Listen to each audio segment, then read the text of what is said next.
All right, good morning. My name is John De Los Santos of JMD Healthcare, and I'm here today to give you this great instructional webinar discussing our MDS assessment interviews. Some things that have become very important under this new payment model. We do a lot of audits, and we see that there's both some operational and some coding issues with these, and they've never been more important. So we felt like it was very important to bring this to other providers and make sure that we get these done right, okay? Now, before we get started, I just want to tell you a little bit more about JMD Healthcare. We are a skilled nursing facility management service. We offer the brand new RRAM service, which is a new oversight service that deals with both the MDS, ICD-10 coding, and therapy operations. Okay? Now we can either enhance your current programs, your contract therapy programs, whatever you got, or we may be able to replace it. We don't know yet. And, it takes some time to figure that out because we want to do what's best for you. And in some cases, contract therapy brings a lot of value and it's the best option. In other cases, it may not be. I don't know. And then also with PDPM, there's a bunch of opportunities for coding. This is a very complex algorithm and all of our staff are completely trained in it. So again, management experts in PDPM and therapy operations and integrating, bridging that gap between your therapy operations and your MDS, something that's never been around. If you want more information, 1-801-PDPM-PRO or hit us up on our website, pdpmpro.com. That's it. That's all I'm going to say about that. This isn't a commercial or anything, all right? So let's just get into this. Now the objectives for today are going to be, number one, to review the importance of this MDS assessment interviews, not only how to do them or what they are named, we'll go over all four of them, obviously the intent and the rationale behind of it, but why it's also important for clinical aspects. Now we all know a few of these do feed into payment now, which is probably why they got the most attention, but there's other aspects that are important for care, okay? So we're gonna review all four of those, go over the intent and the rationale. We're going to go over how the assessment works and how it should be done, exactly how it should be done, step by step. There's a little bit of confusion about this. I have first-hand experience of that. And then we're going to review the coding instructions and then cover some examples. It's going to be really informative. I'm going to keep it moving as soon as possible. Keep it moving as fast as possible. If anybody knows anything about me, I don't like to waste a lot of time on stuff. If you did get this webinar, you will have access to it again whenever you want it. It's an on-demand service, so you can go back and check it. You can show it to your coworkers, your friends, your family, I don't care. As soon as I put it out there, it's for you to do whatever you think you need to do with it. All right? So I'm going to start with when. When did we start doing this? When we switched from MDS 2.0 to 3.0, they added this additional piece where facility staff would start to structure these interviews with assessments or residents to help them with their assessments. Okay, and I think that's a really good thing. Most of these residents do have the ability to kind of say how they feel, and you may actually be able to read more into that once you get with them. We have body language, we have the words they use, we have how they answer these questions. It's really good stuff, and I think it was important to do. And then why, on their side of it, this is out of the RAA manual, by the way, all residents are capable of any communication should be asked to provide information regarding what they consider the most important facets of their life. And that is important. It's not just getting the data. You also have to make sure that you're getting what the patients need. All right? And they say self-report is the single most reliable indicator of these topics. Staff should actively seek information from residents regarding specific topic areas. However, and this is what I was kind of hinting to earlier, however, resident interviews should become part of the supportive care environment that helps residents fulfill their choices over aspects of their lives. Wow. No, just kidding. No, but what that means is you're not just going in there and getting this data to help you fill in your blanks. You should be going in there to get an idea of what these patients need. Okay? That's how it starts. So let's go over these really quick. There's a few, like I mentioned earlier, there's a few that are related to payment. Okay, the first one is, and I know you're all familiar with these, but this is part of the process. Some of these people may not be as familiar, or some as you experienced MDS coordinators out there. But the BIMS, brief interview of medical status, is in section C, cognitive patterns, items C0, 100, and C0500. So this is something that's going to contribute to that payment under PDPM to the speech therapy component. And this isn't a PDPM in service, so I'm not gonna get into that. I love that, and I want to do it right now, so I'm trying to stop myself. But we'll, we can always have other ones, other webinars to kind of discuss that. Second one is the resident mood interview, the PHQ-9. All right, section D, mood, items D0100 to D0300, and there may be a few variances with qualifiers and some of the staff assessments, which we're not covering today. I'm not doing staff assessments, only doing the interviews, just so you know right off the bat. Also want to give you a little bit, I like giving a little, I don't know, trivia information. You know, I like my webinars to be kind of informative, new stuff, not just going through the same old motions. So I was curious one day. I said, what's this PHQ-9? What's this -9 mean? And why does it have this copy mark thing? You know, why is it copyrighted? So I looked into that, and comes to find out the PHQ-9 is actually part of a much, much larger assessment called the Patient Health Questionnaire. And this is a self-report inventory used to screen mental disorders, okay?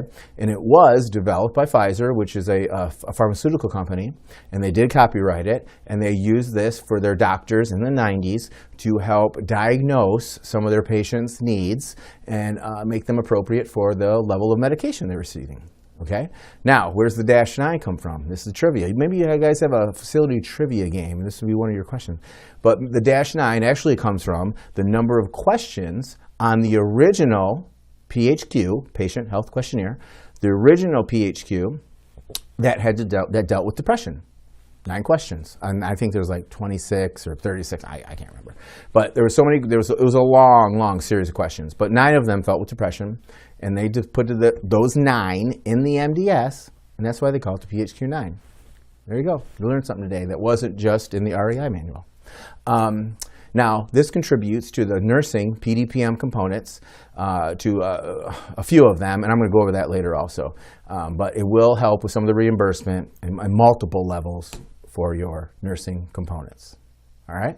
Then we have the non-payment related interviews. Okay? And not saying that these aren't important. We got to get off this idea that we only deal or are concerned about things that pay higher rates. We got to get off that.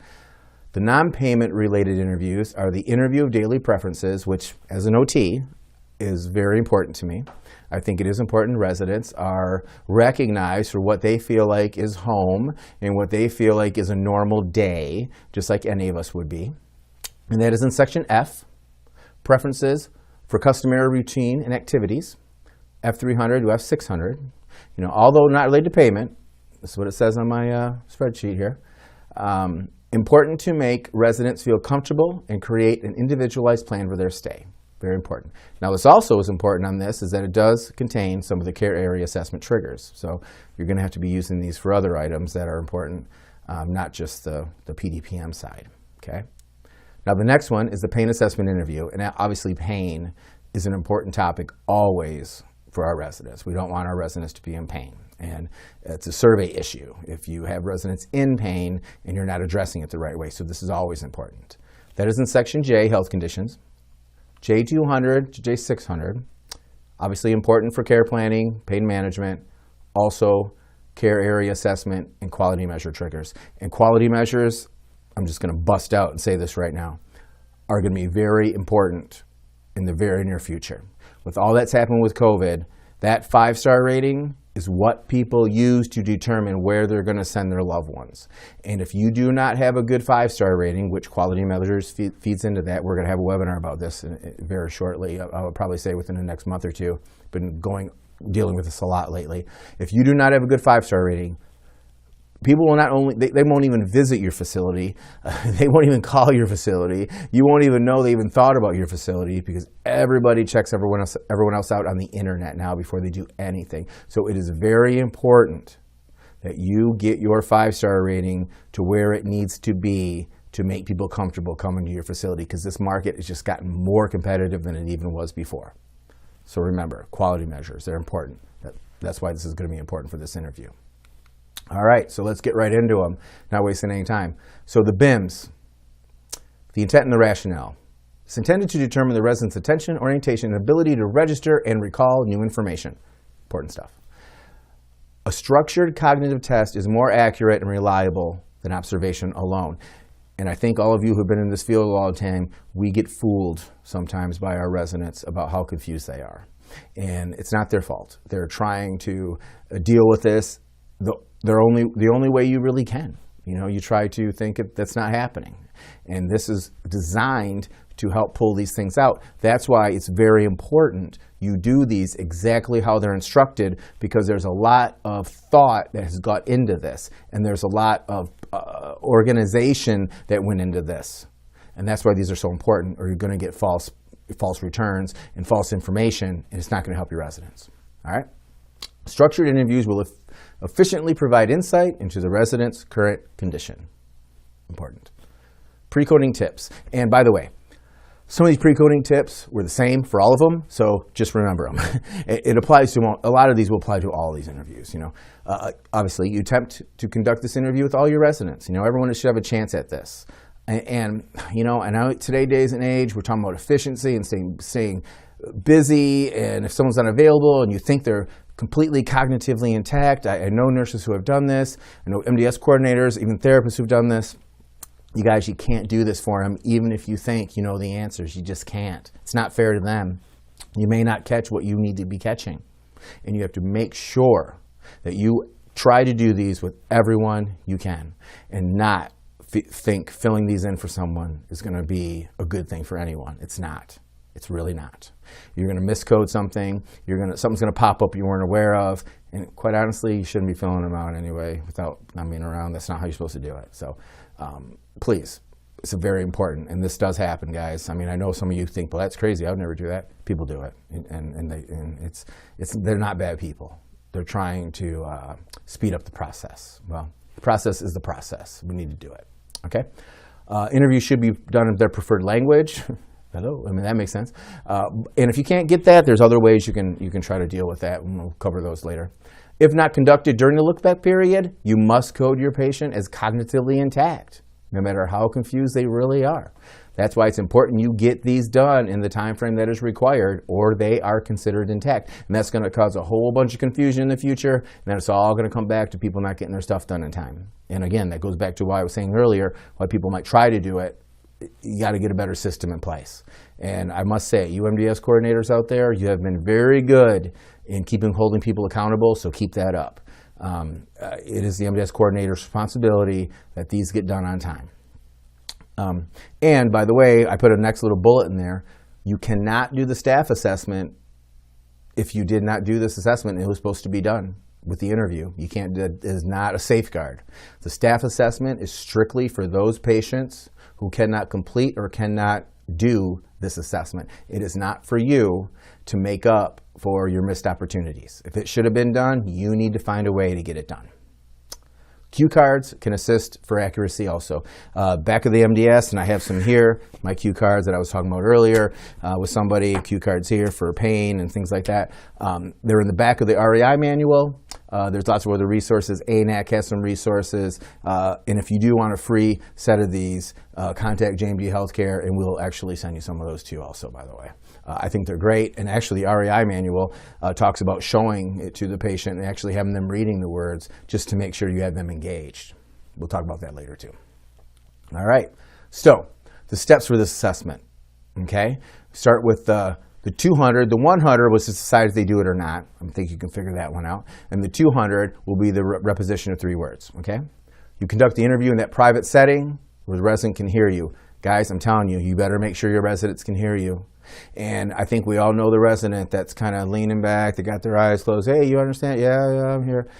This is important, and this is why sometimes bringing this card out to put in front of them to read it, or even look at it as you read it, get them to open their eyes to make sure that they're paying attention, they actually can hear you, because these answers are to be coded right when they say it, and you don't get a second chance. And there's a reason for that. I'm going to go over it. There's a reason why you don't get second chances on this. All right? Make sure they can hear you.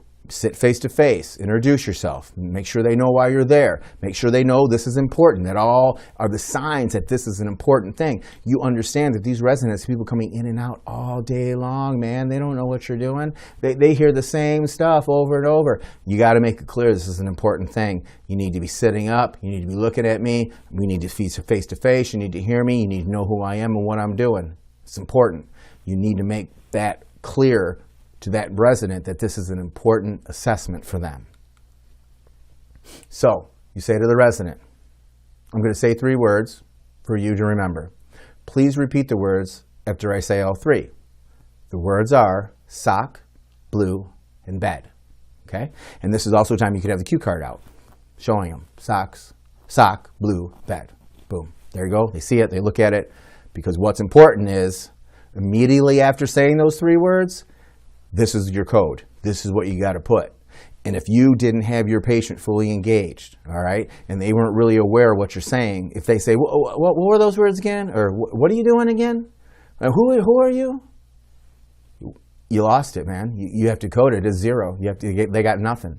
You can't do it any other way, because there's a process to this of how many times you can say these things from a medical perspective and what they've figured out about people's ability to retain information and how this assessment works. So you can't start over at this point. You've already messed it up. Sorry, no, that's just the truth. I'm sorry. You already kind of did something that kind of blew it.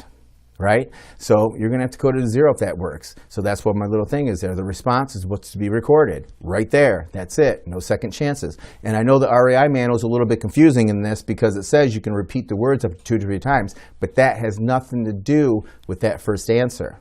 This is what you code for the first answer. Okay? So after the resident's first attempt, to repeat the items, if correct, and this is important too, that's right. The words are sock, something to wear, blue, a color, and a bed, a piece of furniture.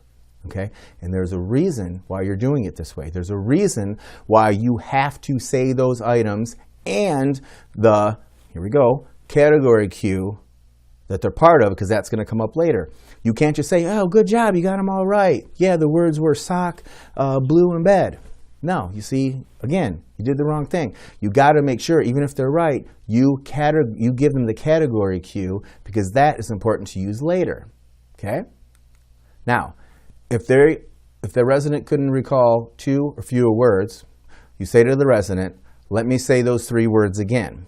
They are sock, something you wear, blue, a color, a bed, a piece of furniture. Now tell me the 3 words. Now this has nothing to do with what you're going to record though. You've already passed the point of what you record. This is the categorization cue, the category cues that you're trying to give to them. And you can say that one more time if they get it wrong again, but that's it. You only get to say it 3 times. And it's not because you're trying to give them hints for this question. It's because there's a process to this and you cannot say them more than 3 times. Okay? If you have to go over that again, go ahead. I know that's kind of quick, but that is important. And this is one of the tougher ones. And people usually think, oh, the BIMS has been around for years, it's easy. No, it's not, because if you screw up these steps, you really get some inaccurate readings. All right. And then that's it. We'll do one more time. So we already talked about that. All right. Steps for coding CO 200, repetition of 3 words. Okay? The words may be recalled in any order, in any context. So if they even say some weirdo sentence, like, I wear blue socks when I lay in bed. They said sock in bed. So you can code it like that. All right? Do not score the number of repeated words on the 2nd or 3rd attempt. Okay, you're only going to sort it when they get it, they get it. You don't get a second one for the second time you say it. Okay? And the coding goes as follows. Code 0 if the resident can't say any of those words. You code 1 if they repeat 1 to 3. 2, I'm sorry, let me say that again. You code 1 if they get 1 of the 3 words. 2 if they say 2 of the 3 words. 3 if they get all 3. Okay? So they can say them in any order. They can say them in any sentence, a little story, but they just got to say the words. Okay? Now, for 300, temporal orientation. we're going to get into some kind of their sense of what's going on right now. Ask the resident each of the following 3 questions separately. Please tell me what year it is right now, what month it is right now, and what day it is right now. All right? You allow up to 30 seconds for each of those answers without providing any cues. I mean, you can't give a clue or a cue or a category or nothing. You can't. Even if they ask you a question, you just got to say, hey, I need to know if you can answer these without me helping you at all. I'm sorry. It's just part of the process. If you don't know it, it's fine. It's just whatever you know is good enough.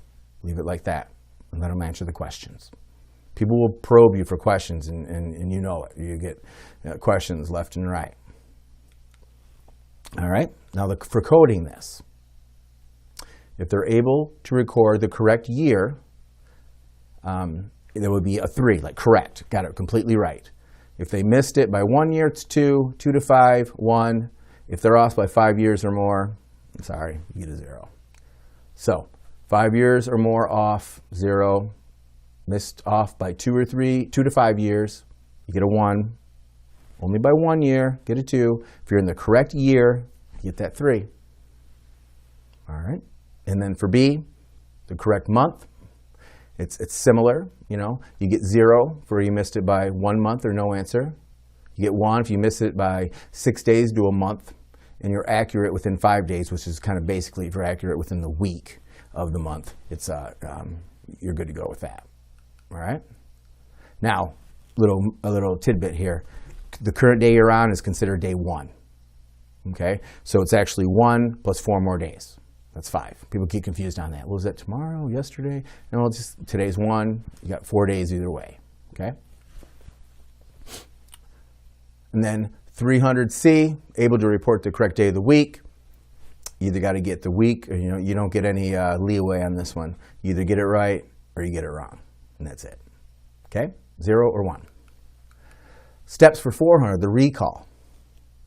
Ask the resident the following thing. Let's go back to those. Now, this is what was important about that whole first stuff we were talking about in the BIMs.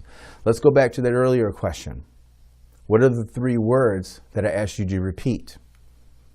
And you allow up to 5 seconds for spontaneous recall of each of those words. 5 seconds apiece. You don't got to sit there all day. So if you're going by 15, 20 seconds, they only got 1. They're not going to get any more. But about 5 seconds apiece. For any word that is not correctly recalled after 5 seconds, you can provide one of those clues you gave earlier, the cues, the category cues, or clues. They're kind of very close to the same word. That's why if they got this right, and you forgot to give that little great congratulatory sentence about, hey, nice job, yes, sock, something you wear, blue, which is a color, bed, which is a piece of furniture. If you forgot to say that, they're never going to get this because you never said it. Okay, so that's why that was so important. All right, so that's why you got to remember to do that if even they get them right.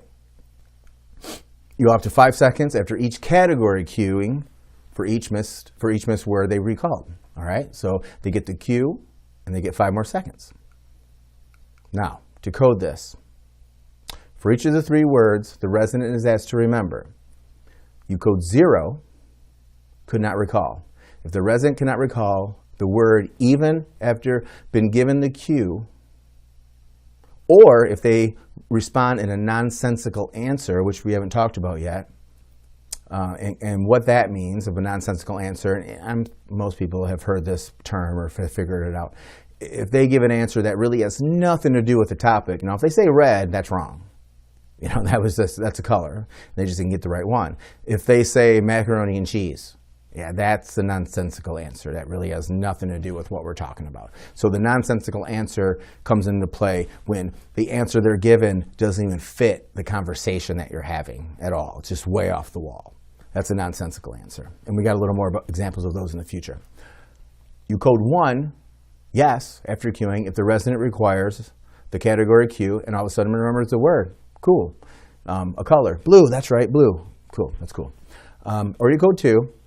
No cue required. They can get them right off the bat. And believe it or not, there's some people that are pretty good at that. So I'm not sure if I would be good at that the first time I had to do it. especially when you're in a new environment, you're in a nursing home, you're going to be stuck there for a while. Some people are really good at this, kind of surprise you. So let's go back to that nonsensical, all right? Incomprehensible, unrelated, or incoherent. Again, if you're giving them a cue for one of the words and it's a color and they tell you macaroni and cheese, no, nonsensical answer. Doesn't make sense. Doesn't fit anything. If they said red, yeah, that makes sense. Or if they said plaid, that still makes sense. It's still within the realm of possibility that, yeah, some people think that's kind of a color. You get a plaid shirt, plaid pants, somebody wears those. But, I could see that. But if macaroni and cheese, hamburger, something like that, no, can't give them credit. Okay, coding tips. If on the first try, without cueing, the resident names multiple items in a category, one of which is correct, code them for that item. So what that means is if that first question comes up for the recall and they say, red, yellow, blue, orange, red, yellow, blue, orange, they still get credit for that because they're kind of working out the process in their head and they did get the color. Some people will code that as not being right because they gave all these separate answers and they're kind of guessing at it. For the first attempt, that is okay. For the later ones, it won't be. But for the first one, that is okay. If the interviewer gives a resident a cue and the resident then names multiple items in that category, the item is to be coded could not recall. Okay, because now they know it is a color, and now they can start working through every single color they have in their head. With the first question, you really didn't give them that cue yet of color, but they knew it was something about color, so they get credit for that. So that's the logic behind that, and that's how they want us to code it. And that's confusing to some people. And it goes so fast, and sometimes you let these questions start gliding in, and then you start questioning yourself, did I say that right? So that's why you have to have a process down. You got to go through the process. That's why cue cards are such a good idea, because that will keep you on task. And if you don't deviate from what's on the cue cards, you'll always know you give a good, accurate assessment. All right. Now, to score the C500, you add up, and this is the total score, you add up the values of all the questions, 200 to 400. You total the score with a 2-digit number, which can be 00 to 15. If the resident chooses not to answer a specific question, code is incorrect and count the total score. However, if the resident chooses not to answer 4 or more interview questions, it's coded as incomplete. So 4 is the magic number. If they do not get 4, if they refuse to answer or will not answer, refuse to answer 4 of these questions, you cannot count it as an assessment. And I've seen people try to do this. I've seen people, we actually do competency checks for our coding for our interviews. And I've seen people just put them wrong for like 5 in a row. I'm like, you let them complete it because it's good practice, But then you have to tell them after, you know what, you can't even count that assessment anymore. If they get 4, they don't answer, or 4 that are nonsensical, or 4 that they would just refuse, or they're getting agitated and they're really just saying, I don't know, man, I don't know. You kind of lost it. You can't do more than 4. Now, the resident must attempt to provide relative answers for at least 4 of those questions. Okay? Code 99 if the resident chooses not to participate, or if 4 or more of those questions were coded to 0 because they choose not to answer or give that nonsensical response. And sometimes people will start doing this when they start to feel like they're not doing well, and you want to make sure that they do try to encourage them, and before they get really agitated. And when they start getting agitated, you'll start to see people not want to do this anymore. And one of the ways of showing they don't want to do this anymore is starting to give nonsensical answers. And you really want to try to reel them back in and tell them this is important. We want it's okay. Okay, sometimes you got to say it's okay if you don't remember these. No one's grading you on that ability. We're grading you to make sure that we give you what you need. And if there's certain things we need to work on, we can work on them with you. This is something that's going to try to help you, and that's a hard thing, and I think it'd be hard for any of us. But you need to try to reel them in So they don't get too frustrated, and you get a lot of interviews that you can't count. All right, now you dash any items that are not asked, and then you code 99 for the assessment. Just it's a scenario I'm giving. If they give up and quit, you don't even get to them. You go ahead and dash them, then 99 will be the final score. All right, planning and impact. The MIMS is a brief screener that aids in the detection of cognitive impairment. It does not assess all the possible aspects of cognitive impairment, though. It doesn't assess everything. It's not a diagnosis. It's just a tool to see where someone is kind of at so we know how to take care of them, okay? Results indicate 13 to 15, you're cognitively intact. And that's a pretty good score to get that much. 8 to 12, moderately impaired. 0 to 7, you're going to be severely impaired. Financial aspect or financial impact. This adds the cognitive impairment to the speech therapy component, which is one of the components that get added up with comorbidities and swallowing diagnosis to give it a different HIPS code, a different CMG code, which goes to a HIPS code and will increase reimbursement. Now, we're not seeking anything out to get more reimbursement, but the idea is the patients that do need more care due to cognitive impairments enables your facility to be reimbursed for that. That's where that's going to come from. All right, and that could increase your range $13 to $21 per day, per patient, every day, if you capture some of these components. So that's why this is really important to you, to make sure you get the reimbursement you deserve for the patients you have. All right, so anyone into that cognitively impaired category or higher or less, however you want to look at it, will contribute to that. Okay, and it really doesn't go with severity. It's if they're cognitively impaired, yes or no, kind of an idea, and that's what adds to it. So you're not trying to push for severe impairment or anything, but if someone is cognitively impaired, they obviously require a little more care. Now this also triggers your care assessment areas and your quality measures for long stay. So important thing too, which quality measure I already touched on. All right, now next one, PHQ-9. Resident mood interview. Rationale and intent.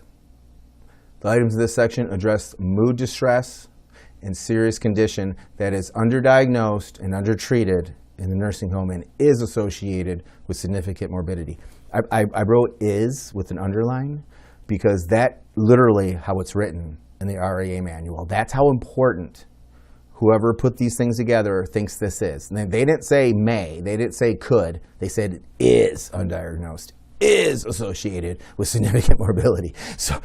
Morbidity. So they definitely believe in this test. And that's why I did that, just for that purpose, to stress that directly from the RAI. Depression is associated with physiological and physical stress, decreased participation in therapy activities. We all felt that as therapists. Decreased functional status and poorer outcomes. You know, it's like if you're not into it, it doesn't help you as much.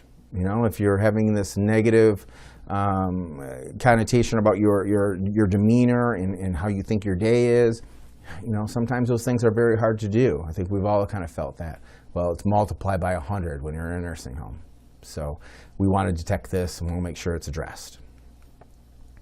Findings suggest mood distress should lead to identifying causes and contributing factors, identifying interventions, and ensuring resident safety. So these results will lead us to make better decisions on those three things.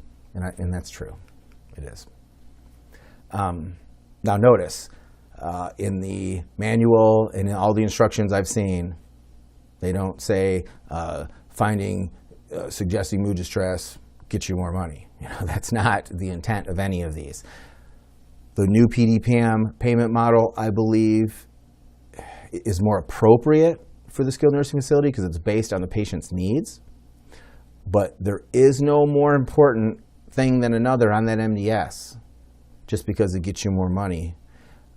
Everything needs to be addressed the same way. You know, they just couldn't put something on every single piece. I mean, that would just imagine what kind of an audit nightmare that would be. They take long enough under PDPM, trust me. But to do every single piece, it's just unrealistic. So they had to pick certain things that they felt were more important and that's why they did it. But it does not mean those other items are not important. I just wanted to say that. All right. So, steps for the assessment under this one.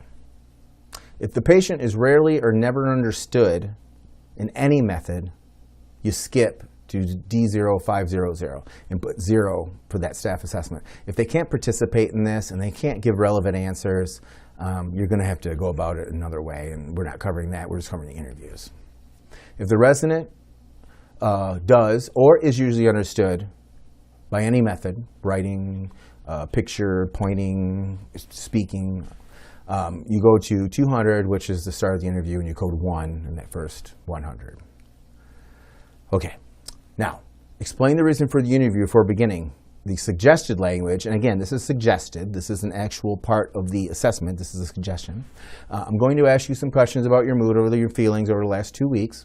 I will also ask some common problems that are known to go along with feeling down. Some of the questions may seem personal, but everyone is asked to answer them.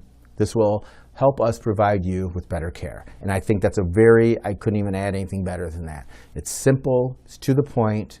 It's, you don't need to be feeling sorry for people at this point. You need to be honest, transparent about what you're looking for. They know they're there for treatment in multiple areas. They already know that. At least tell them what you're looking for. Hey, if you're feeling down, maybe we can help you with this. All right? So that's a good suggestion on what to say. That's a good start. Explain and or show, again, cards, the interview response choices, suggested language. I'm going to ask you how often you have been bothered by some particular problem over the last 2 weeks. I will give you the choices that you see on this card while pointing at them. Again, very good idea. I'm telling you guys, this will make sure your resident is engaged in what you're doing. They know the importance, that they're listening, they're seeing. They're going to give you better answers if you do this. Get some cue cards, man. They're not hard to get. You can print it, laminate it. You don't even have to laminate it. You just cut it out, carry it in your pocket. It's a really, really good idea. I'm just telling you. And hey, if you need them, I'll send them to you. I will give you the choices you see on this card. 0 to 1 days, which is basically never. 2 to 6 days, which is several days. 7 to 11 days, which is more than half the days. Or 12 to 14 days nearly every day. And this is what I tell everyone about this interview.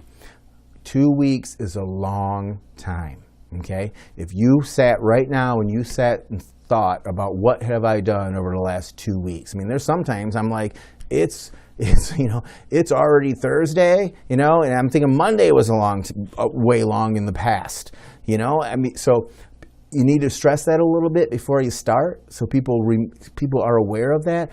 These people, their whole ordeal of falling, hospital, surgery, in the home, it could be under 2 weeks. That's the whole thing. Sometimes when people say these things so fast and they do these interviews, I can tell the patient is thinking maybe of yesterday, maybe the day before. They're not thinking 2 weeks ago. They're not. So you need to make sure that they are clear on the idea this is 2 weeks, 14 days, a long time.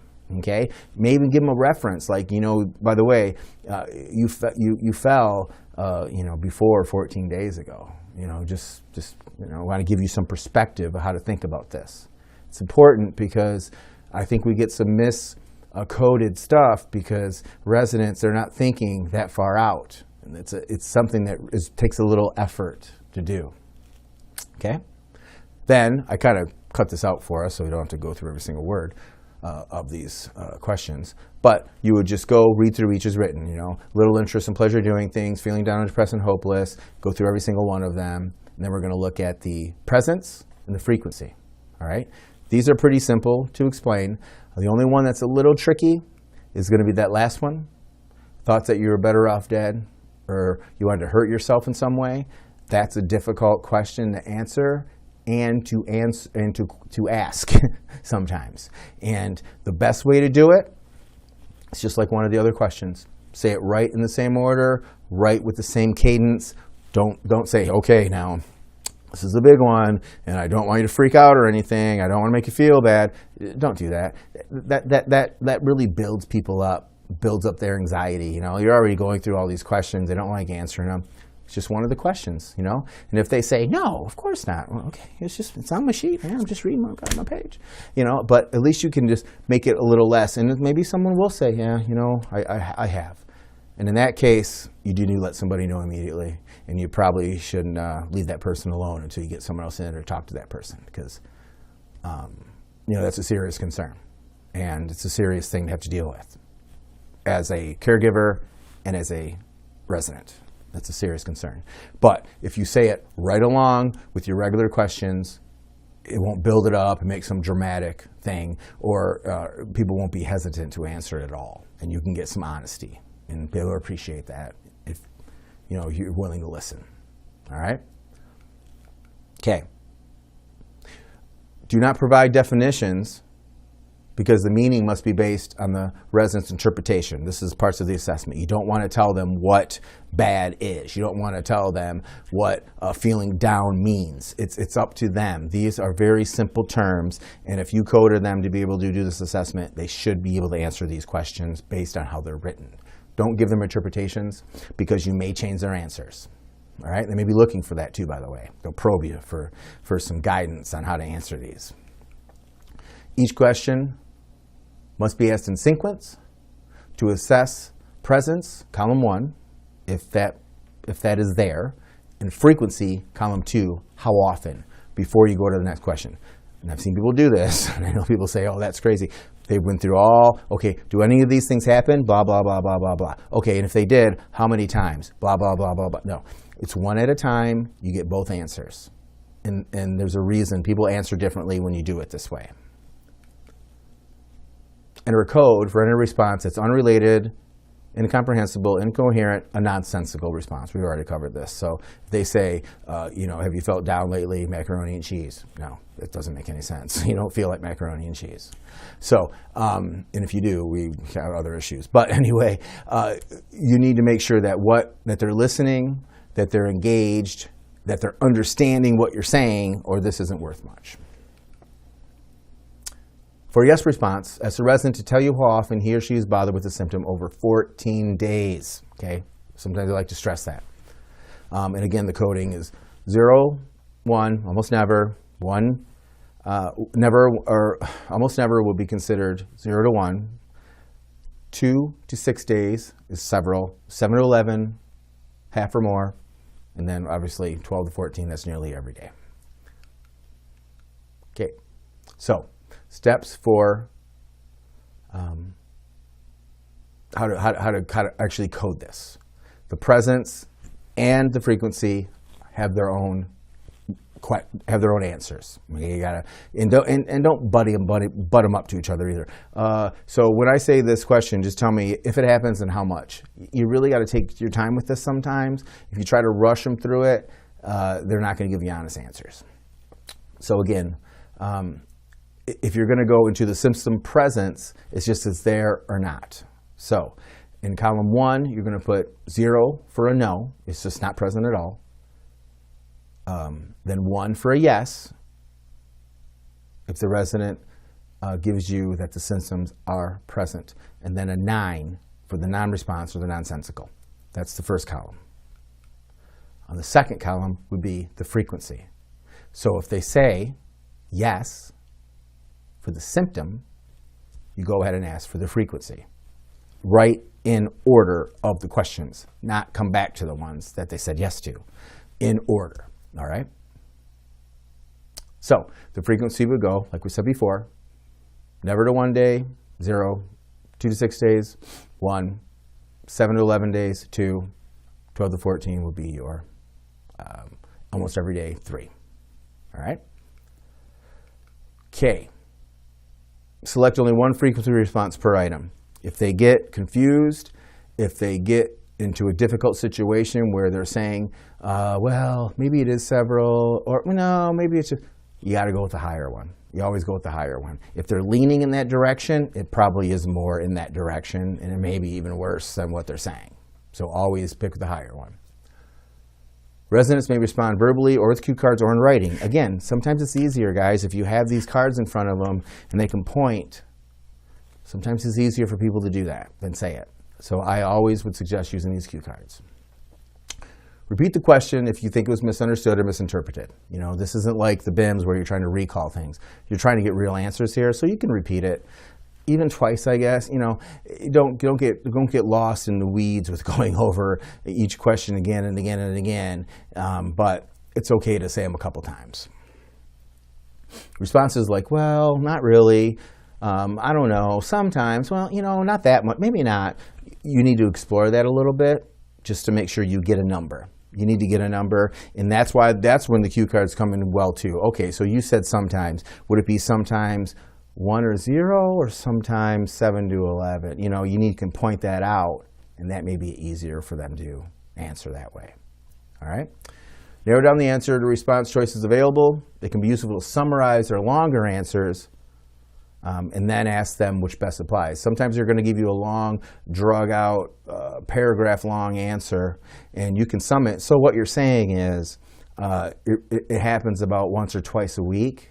So over those last 14 days, maybe 3 or 4 times, you can do that. That's fine. You're going to just do the math for them sometimes. Sometimes they think it out really good. They talk it out instead of think it out, and you got to reel them in and get the honest answer. So coding this, again, we covered this, but let's do it one more time. Now you're going to add up the frequencies, which is going to actually give you your answer, and that maximum score is 27.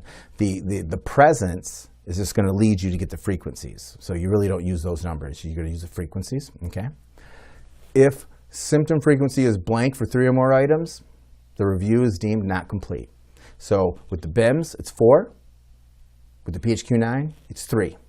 If you can't get 3 of these to be completed, either refused, nonsensical, got frustrated and started giving you, you can just tell they're not honest answers. You know, they're rushing through it. They're not into it anymore. And you can't really code it. They won't even give you a number because they get frustrated. You can only get 3 of those before you have to say, no, can't do it. Do it to staff assessment, which we're not covering, by the way, again. But the staff assessment will be a whole different thing. But if you're not going to get honest answers, you got to find it some way.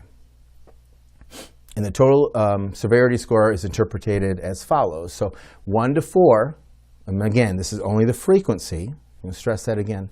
1 to 4 would be minimal depression, 5 to 9, mild, 10 to 14, moderate, 15 to 19, moderately severe, and then 20 to 27, severe. 27, I've never had somebody get a 27. That would be a lot of stuff going on. And when these assessments, honestly, historically, have been very low. I do think there's a few flaws in this system with the elderly and with people that are slightly cognitively impaired. Like I was talking about earlier, the 14-day, I call it think back period, is hard for some of them to visualize. I also feel like some of these residents are already in a very low energy mood, and they don't really want to talk about this, and they don't want to admit to how many times they feel this way. So we get a lot of low. I mean, honestly, I have some facilities that get 0 every single time. And we have to really do some training to make sure that they understand this, because it can't be 0 every time, man. I'm sorry, it can't. I mean, I would get probably a 10 on some of this some days. So to get 0s with everyone they do this with that's coming into a nursing home that's just had a big event and with COVID going on, I don't know, man. I think we would take a little more time with some of these to make sure we get more accurate answers, because that just doesn't seem right to me. All right, so we really want to stress that, and even though some people don't like to get depression on their quality measure reports because it kind of goes against you if you're outside of the percentage, it's a real thing that needs to be addressed, and that cannot be an incentive. You need to get real answers for people, and it's important for the families to know, important for the residents, important for the doctors to treat them. And, when they're not participating in therapy and everyone's trying to figure out why, and therapists are saying over and over, they won't get up, they don't want to do anything, they're unmotivated, they say they really, they're giving up, and they have a 0 on their MDS, it doesn't make a whole lot of sense. So a little more effort in these may reveal a few more needs, okay? Now, in order for this to contribute, like I said, they contribute towards the nursing levels. In order for this to contribute towards the nursing levels, it does at least have to be a 10. And again, it's kind of an all or nothing situation, just like it was for the BIMs. So if they have 1 to 9, they wouldn't qualify. If they're 10 or above, not that that's something you're shooting for every time, but if it's 10 or above, then they would. That's just how it falls, and that's just how the algorithm works. Again, this isn't a PDPM webinar, but I think it's just good to understand that. Now, in order to kind of show that impact, I put this little graph together. This came out kind of cool, like the colors. So if you have someone in special care high, and they have the GG score of 0 to 5, and their payment per day, I can't remember what region this was. I'm sorry. I think it's Ohio or something. I don't know. But that's irrelevant because it's going to be the increases that are important. And you get that depression score with that, you're looking at $36 a day because that person needs some attention. They're going to need somebody more involved with their care, and that takes more hours out of your day to do that. So that's a very fair situation, I believe. It gives you, and don't get me wrong, this isn't just about the money. To get the extra dollars your facilities deserve, right? That would enable you to take care of your residents better. If you have 10 patients that are depressed, they need some extra attention, and getting those extra dollars is what that's for. So you can use your staff hours and still bring in enough to cover those staff hours to make sure those people are taken care of. So this is worth getting. It's important. So that's kind of where it goes. So you're looking at a 14 to 17% increase on your nursing CMGs by capturing this depression when people have it. That's a good thing for the facility and the residents in the long run, because you have the ability to give them more attention. And that's how it works. That makes sense. Okay, now we're going to the unpaid, the next ones, which are still important. And like I said, I'm an OT, man. This is important stuff. Personally, we try to train therapists to do this because this actually should be incorporated into their treatment plans for their residents for therapy. I think this should be right in there, man. Some of these things that they want to do, you may be working on goals for therapy for stuff they're not even interested in. You're not going to do good at it if they're interested in it. All right, give them stuff they're interested in. This would give you that opportunity. But contract therapists are good at a lot of things. I can tell you this: coding MDS is not one of them.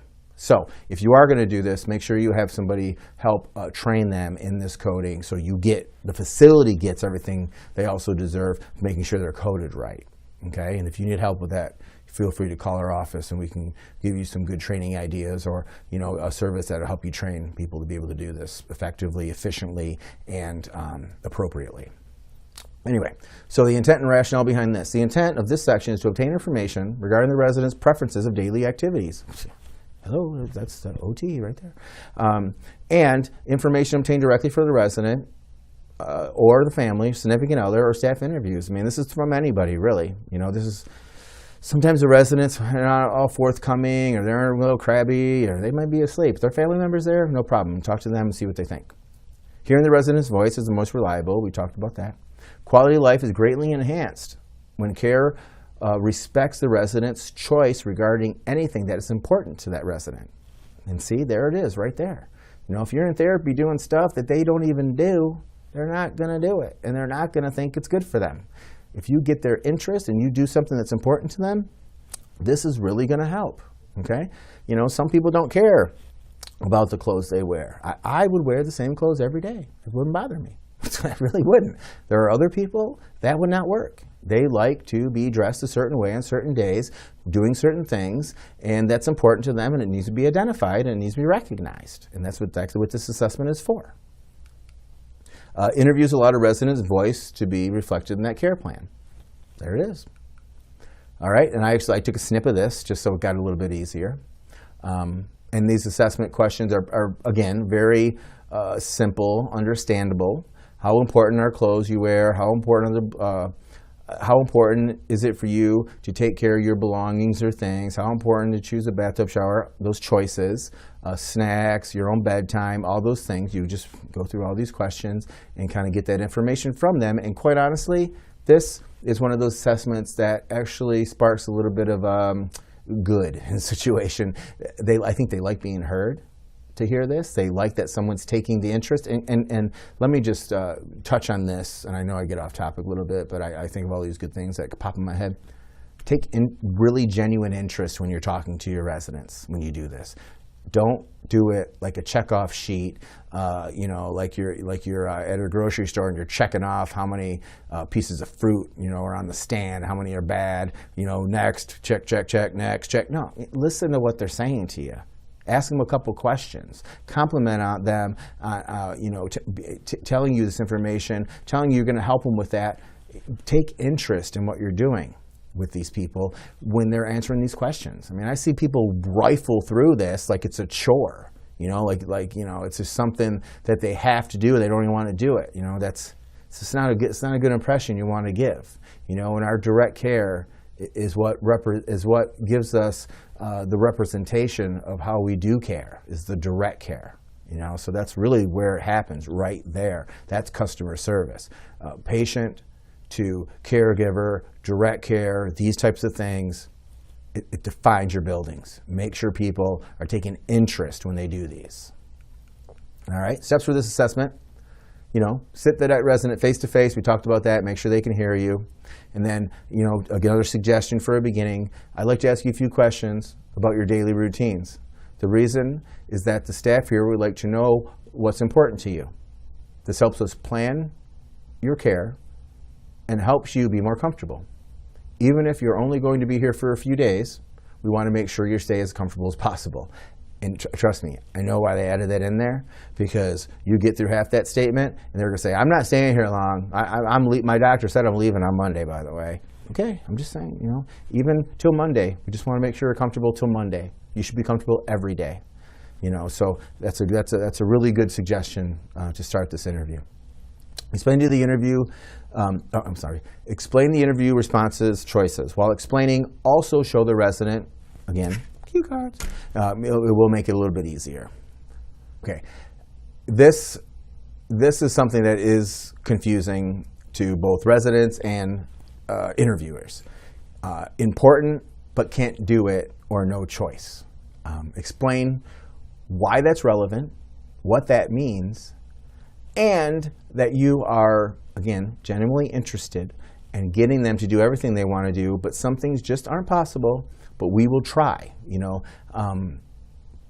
There are a lot of things when people coming to these facilities that they used to do that they just can't do anymore. And then that makes this a depressive thing again. So explain why that's important. Explain why you want to know that. Explain that those are things that maybe possibly you could work. Again, therapy, great place to get some goals for someone and make them show they were heard. Could you imagine if you're doing this interview with someone and they said, yeah, I really liked to bowl, but I can't anymore, but I really did love doing that, and they get into this conversation about getting depressed. I mean, how excited would they be if your OTs or your PTs set up some balance activities where incorporated some type of bowling activity into that? That would make this person's day, make their stay. That's what I say, make their stay, don't make their day, because it's more than a day sometimes, most of the time. So make their stay by having the ability to do these things. And guess what? That's a really, really effective way to treat someone's balance, by the way. A bowling simulation for someone who's having balance issues is a great activity that gets their mind off of watching their balance and engage in what they're doing in multiple things, both sensory, their vision, their proprioception, muscular, muscle planning, muscle memory. Great thing to do. And if they're interested in that, man, that is a perfect opportunity to incorporate that in your treatment. I mean, that's why this stuff is so important. All right, so explain that to them. And again, residents may respond verbally, cue cards, or writing the answer. Now, if a resident cannot record preferences, you can interview with family, significant others, friends. Sometimes you can find some stuff in the chart, what they used to do. Code each of the questions with the following. 1, very important. 2, somewhat important. 3, not very important. 4, not important at all. And then 5, the one we just talked about, important, but I can't do it or have no choice. Because that's when you need to probe a little bit more. And sometimes not important at all, when you can kind of tell it is a little bit, it's worth bringing it up, just for a second. And then our good old friend number 9, that goes to our people who don't want to answer. This is a longer one, so people may get a little frustrated with it. Try to redirect them a little bit. Say, look, we ask everyone the same questions. We just don't want to miss anything. That's right. And then the nonsensical answers. What do you like to wear? Your clothes and stuff. And they're talking about going swimming or something that really doesn't have anything to do with what we're talking about. I'm sure you'll figure those out, and you can usually see those really quick. All right. So steps for coding. Section F, daily preferences. These are the tips and techniques. Interview is incomplete if the resident gives nonsensical or fails to respond to 3 or more of the 16. That's a pretty low amount, gotta tell you. If someone starts losing interest in this, I could see you adding up 3 non-responses really quick. So make it a little interesting. Make it a little funner than what you really, just the monotony of reading it like a robot. Are you going to lose people on this one? I'm telling you. 16 questions, that's a lot, especially if they're not into answering any of them. They're having a bad day. It could go south quick. So there's only 3 of those and you're done. For an incomplete, you fill out a 9 and then you proceed to the daily activity preferences primary respondent. And we're going to cover that in a minute. Now, there's no look-back period for this resident, all right? But the current preferences are while they're going to be in the nursing home. That's a little confusing because a lot of these things are kind of choices, but the choices are going to be relevant to their stay at the nursing home. If they say, well, I like to hang my clothes outside to dry. Well, probably not doing that here, sorry. So there is no look back for how long they have these preferences, but these are concerning the activities and the things they will be engaging in while on their stay. But the facility, you're still doing a 7-day look back for getting these done. Okay, to narrow the answer or response, it's useful to use echo, which is a longer answer, and then you give a question and reply. So what that means is you're going to repeat back to them and kind of summarize for what they say and get the yay or nay to make sure that you got it right. You kind of echo what they said, but you sum it up. And it's pretty effective, and most people do it anyway. It's kind of a normal piece of conversation where you're trying to get information, but that's just what they term it. All right, steps for coding, section F. This is the section F, 600, daily and activity preferences, primary respondent. This is just a quick little question, I guess, that establishes the source, all right? So you would either put the resident was the primary source, a family member, or the interview couldn't be completed. That's just part of the question. It's just so they know this did not maybe come from the resident directly. It came from the family member, so maybe a little off. Or, hey, this is what the resident said to me, their own words. It's just what they put on there.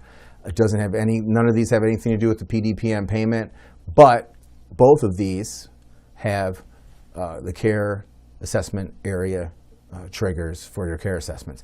And it has to do with making their own choices, So that's why that question comes to be so important, because the resident was the primary source. And so that's kind of why that's there. All right. One more. We're almost there. Hang in there. This is good stuff. You could always go back and, again, review this and go over it again. I'm going through a lot of stuff, but I don't want to take everyone's entire day doing this. Give you at least where you have the questions. You can go back and figure it out on your own, the rest of it. But I think this is the major pitfalls we're covering, I think. All right, so health assessments, J300, J600, intent and rationale for this. Obviously, pain's no good.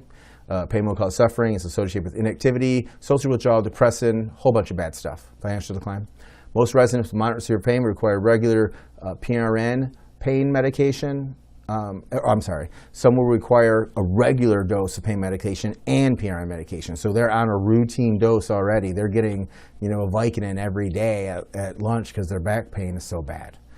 And additional pain on top of that with extra activity. So a lot of these residents have pain as a major part of their life now, unfortunately. That's just how it is, when you get older.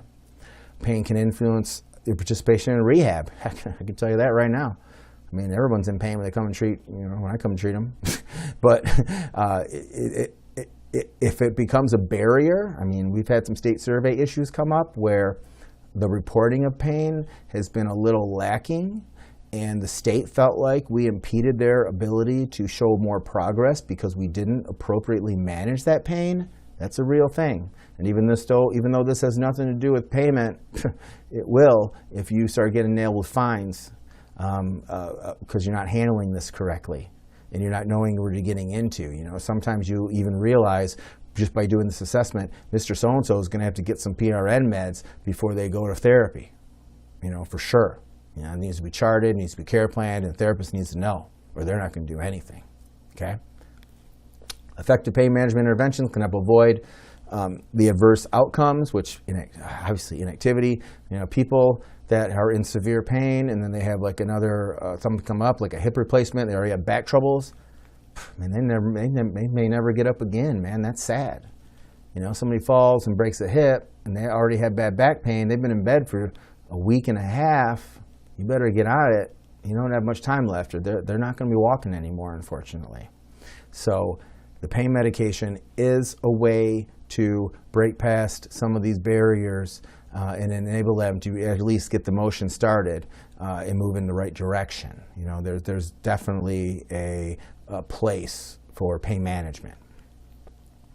Goals of pain management for most residents would be to achieve a constant level of comfort while maintaining as function as possible. Hey, that's exactly what I was just saying, man. I wasn't even planning that. That just happened. So, you know, exactly what I was just saying. You want them to be comfortable, but you want them to be functional. You don't want to over-medicate them, but you want them to be able to participate. It's a balance, man. If you don't do these assessments right, you're out of balance. People are not going to get better. So that's why these are so important. All right, so the steps for this assessment, this is an easy one, it goes quick. The medical record, it is always good to look at the medical record and know what their current routine is or the regimen of pain meds if they get it every day. It's good to know that when you go in. You know, it's good to know kind of what you're starting with. So you want to review that, talk to caregivers if there's any interventions going out right now. You want to conduct the interview in a private setting, like we've mentioned earlier. A good introduction would be, I'd like to ask you some questions about pain. The reason I'm asking these questions is I understand how often you have pain, how severe it is, and how pain affects your daily activities. This will help me develop the best plan of care for your pain. That's why you need to know. I mean, don't say that if you didn't look at it. All right? I mean, I wouldn't appreciate that. You know, if you come in here and you're reading something off a cue card or reading something to me, and then, well, do you know what pain meds I get? No, I really don't know. I'm like, what are you doing, man? You know, so be prepared. Look at, you know, have an idea of what, it only takes a minute, man. It's not a big deal. But at least know a little about that patient, know what their pain regimen is, know their history a little bit about pain, and have a serious conversation about it. You know, you're going to discredit kind of what you're kind of doing when you walk in there and you really don't know. So that has a little bit more importance than what people initially think. The pain assessment interview of residents consists of a primary question and 3 follow-ups. All right?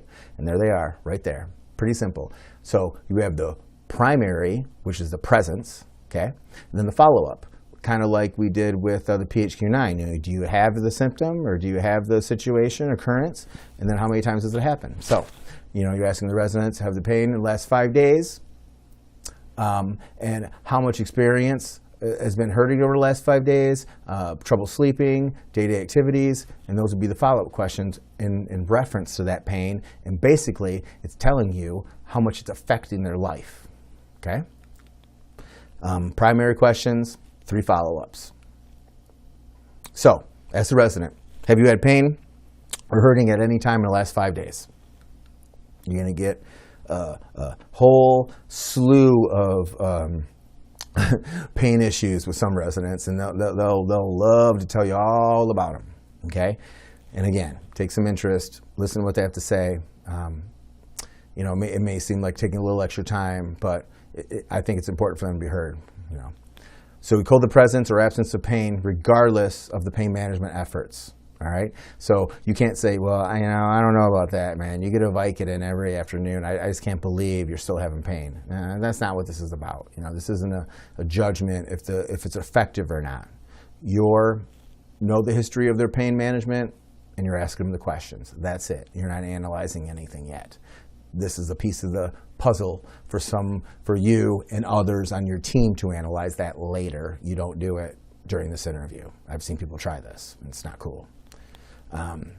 So you'll code 0, no. If they say no, no pain. And then you can skip right to the shortness of breath, which is the next thing in this section J. Because that means there's nothing else to answer. That's nothing to ask. If it's not there, there's no follow-up questions. Now, they code 1, you got to do the follow-ups. So you go to the next one, which would be 400. And again, good old friend, number 9, if they refuse to answer, unable to answer, or they're giving you some nonsensical information, you're going to have to go over the staff assessment. And there's ways to figure that out too. Again, that's not part of this in-service. Ask the resident, how much pain have you experienced pain or hurting in the last 5 days? Staff may present questions or options or have them write it down, use a cue card, because you want to get kind of an idea of kind of where they're at with that pain. If the resident gives a related response but does not use the scale, you can also clarify with echoing what we were talking about earlier. Well, you said it was some of the worst pain you've ever felt. So do you think it's more here, around this 9 or 10? Or would it be around 2 or 3? That's kind of idea behind that. Now, if a resident has difficulty selecting between 2 levels, you're going to have to go with the more frequent level. Okay? And again, how's that old saying go? If you always worst case scenario, I guess. You're only as strong as your weakest link. So if it's low, I don't know. No, it's sometimes high. You got to go with high. That's just what you have to go with. So you always go with the higher of the ones because that's probably a little more accurate, and that's the one you're worried about the most, honestly. So the coding instructions are pretty easy. Number 1, almost constantly. Number 2, frequently. 3, occasionally. 4, rarely. And then 9 with the nonsensical answers that make no sense. All right? And we have a link up there now if you want to get these cue cards because they're coming up so much. Now, ask the resident each of the questions exactly how they're written. There's only a few things that say exactly, and this is one of them. So, you need to be sure. If the resident's response did not lead to a clear yes or no, you got to repeat the question to the resident and have them respond to kind of narrow down their answer. Because if they're leaning one way or the other, ask it again and say, I really need a yes or a no. This is an all in or all out. And that usually ends up being, if they're leaning that way, it ends up going to be a yes. Over the past 5 days, has pain made it hard for you to sleep at night? And the next one would be, over the past 5 days, have you been limited to your day-to-day activities because of pain? And these are yes or no questions. If they're teetering on, well, is that limit? What's limit? You kind of want them to define their own idea what limit is or make it hard. But again, echoing, kind of clarifying what they're saying, and almost by the end, you're almost telling them what they're saying. They're just not seeing it. That's always helpful for them, especially if they're having trouble with this. And usually, if they're doing that, it's kind of leaning towards or it wouldn't come up. Some people are just going to say no, no, no, no. But if they're getting into this, well, I do have a hard time with this. Probe it a little bit, make sure it's legitimate, and then kind of help them out with that question. All right, so code 0 when there's no pain, 1 if there's pain in the item, or 9, again, our good old friend number 9, if you're getting a nonsensical or they're not giving a response anymore. All right, so 600, you're going to go to the intensity rating. All right, for the numeric scale, say, please rate your worst pain over the last 5 days being 0 at no pain, or a 10 at the worst pain imaginable. I would say the worst pain ever. That's how I kind of phrased it. That 0 to 10, what we talked about. Okay? For the descriptor scale, please rate that intensity over your pain, which is the worst over the last 5 days. Okay? And now, these are 2 different types of scale that you want to do these, with. The coding instructions for the numeric scale are going to be the numbers, the intensity, 0 to 10. Okay, you add a 0 to 10 for that intensity level. Coding instructions for the verbal descriptor is either mild, moderate, severe, or very severe. Okay, they want you kind of have an idea of how you're going to do this based upon the resident's ability to answer, but you only have to do one, okay? I would say the scale 0 to 10 is the preference, I guess, of most people. It's probably a little bit easier for people to understand. It's a little more defined. Mild and moderate, those are kind of close. But sometimes it's harder to comprehend, but you just need to do one of these, and whichever one you're more comfortable with. And they're both pretty helpful, but I would say if I had to start out with a certain one, it would be the numeric scale. I think that's one that people are more universally aware of, honestly. And some of these residents have been through this before, especially if they're in they're in pain medication, what am I trying to say? Therapy, or have a regimen of their pain medication. They probably answer these a lot because of the rules with pain meds and making sure that they're appropriate. So they're probably going to get that scale a little bit more. So that's the one I would start with. But again, you just got to pick one, and the other one stays blank. No numbers, no dashes, no nothing. Just leave it blank. Just pick one or the other. All right? Now, here's some examples. We kind of ran long on these time for this, so I'm going to go ahead and let you guys read your own examples. I'll let you download it. I don't want to take any more of your time with this. I think this has been pretty informative, and I know it's a lot to take, but we have some really good examples in here about a couple with the BIMs here, and kind of some real live answers we've gotten. Plus, I took some of these out of the RAI manual. Direct wording right out of that. Those are the examples they give you, and I think it's important to do that because I want to make sure that we express how they think some of these things should be coded. And there's some really good examples in here. I think I have about 3 or 4 of each to go through, and I will leave those for download on the website. You can kind of pull those off and check those out at your leisure. Again, if you have any of the questions, if you weren't doing them through the chat, I'm not going to review the answers, over here, but we can go ahead and send those out to people, or the people, if you're doing the chat, you probably already got them by now. But if there's any additional ones, send them by email. We'll be sure to get them back to you.